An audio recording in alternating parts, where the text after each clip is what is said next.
ಎಷ್ಟೇ ಬ್ಯಾಲೆನ್ಸ್ ಆಗಿರೋ diet follow ಮಾಡಿದ್ರೂ ದೇಹಕ್ಕೆ ಬೇಕಾಗಿರುವಂತಹ ನ್ಯೂಟ್ರಿಯೆಂಟ್ ಸಿಗ್ತಾ ಇಲ್ಲ ಅಂತ ನೀವು ಕಂಪ್ಲೇಂಟ್ ಮಾಡ್ತಾ ಇದ್ದೀರಾ. ಈ ಫ್ಯಾಕ್ಟ್ ನಿಮಗೆ ಸಹಾಯ ಆಗ್ಬೋದು. ನಮಸ್ತೆ.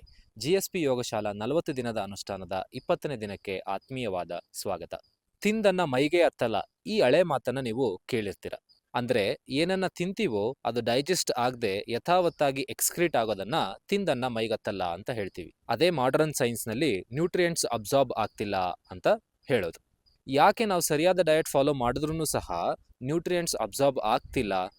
ಈ ಎರಡು ಫ್ಯಾಕ್ಟನ್ನು ಫಾಲೋ ಮಾಡಿ ರಿಸಲ್ಟ್ಸ್ ಅಲ್ಲಿ ವ್ಯತ್ಯಾಸ ಗಮನಿಸಿ. ಎರಡು ರೀತಿಯ ಡೈಜೆಷನ್ ಇದೆ. ಒಂದು ಮೆಕ್ಯಾನಿಕಲ್ ಡೈಜೆಷನ್, ಮತ್ತೊಂದು ಕೆಮಿಕಲ್ ಡೈಜೆಷನ್. ಮೆಕ್ಯಾನಿಕಲ್ ಡೈಜೆಷನ್ ಆಗುವಂಥದ್ದು ಬಾಯಲ್ಲಿ ನಾವು ಏನನ್ನ ತಿಂತೀವೋ ಅದನ್ನ ಸರಿಯಾಗಿ ಅಗದು ಒಳಗಡೆ ಕಳಿಸಿದಾಗ ಡೈಜೆಸ್ಟಿವ್ ಸಿಸ್ಟಮ್ಗೆ ಹೆಲ್ಪ್ ಆಗುತ್ತೆ. ಯಾಕಂತಿದ್ರೆ ಮಿಕ್ಸರ್ ಗ್ರೈಂಡರ್ ಇರೋದು ಬಾಯಲ್ಲಿ, ಹೊಟ್ಟೆಲಿ ಅಲ್ಲ. ಹಾಗಾಗಿ ಕನಿಷ್ಠ 32 ಬಾರಿ ಅನ್ನವನ್ನ ಅಗದು ಒಳಗಡೆ ಕಳಿಸ್ಬೇಕು. ಹೌದಾ? ಹೌದು. ಈಗಾದೇನು ನೀವು ಕೇಳಿರ್ತೀರ, ಅನ್ನವನ್ನ ಕುಡಿಬೇಕು, ನೀರನ್ನ ಜಗಿಬೇಕು ಅಂತೇಳಿ. ಅಂದ್ರೆ ಲಿಕ್ವಿಡ್ ಆಗೋವರೆಗೂ ಸಾಲಿಡ್ ಫುಡ್ ಅನ್ನ ಅಗಿಬೇಕು, ಸಲೈವ ಜೊತೆ ಮಿಕ್ಸ್ ಆಗೋವರೆಗೂ ನೀರನ್ನ ಬಾಯಲ್ಲಿ ಇಟ್ಕೊಳ್ಬೇಕು ಅಂತೇಳಿ.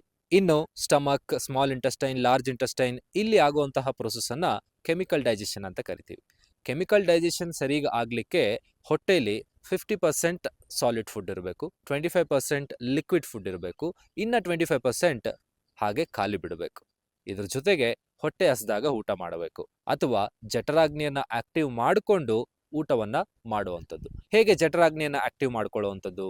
ಸೂರ್ಯಭೇದನ ಪ್ರಾಣಾಯಾಮವನ್ನ ಅಭ್ಯಾಸ ಮಾಡಬಹುದು. ರೈಟ್ ನಾಸ್ಟ್ರಲ್ ಇಂದ ಇನ್ಹಲೇಷನ್, ಲೆಫ್ಟ್ ನಾಸ್ಟ್ರಲ್ ಇಂದ ಎಕ್ಸಲೇಷನ್, ಕನಿಷ್ಠ 3 ನಿಮಿಷಗಳ ಕಾಲ. ಈ ಎರಡು ಟೈಪ್ ಆಫ್ ಡೈಜೆಷನ್ ಅನ್ನು ನೀವು ಫಾಲೋ ಮಾಡಿದ್ದೆ ಆದರೆ ನ್ಯೂಟ್ರಿಯೆಂಟ್ಸ್ ಅಬ್ಸಾರ್ಬ್ ಆಗೋದನ್ನ ಗಮನಿಸ್ತೀರಾ. How you felt? ಕಮೆಂಟ್ ಮಾಡಿ. ಮುಂದಿನ ವಿಡಿಯೋದಲ್ಲಿ ಸಿಗುವ ತನಕ ಪ್ರಣಾಮಗಳು.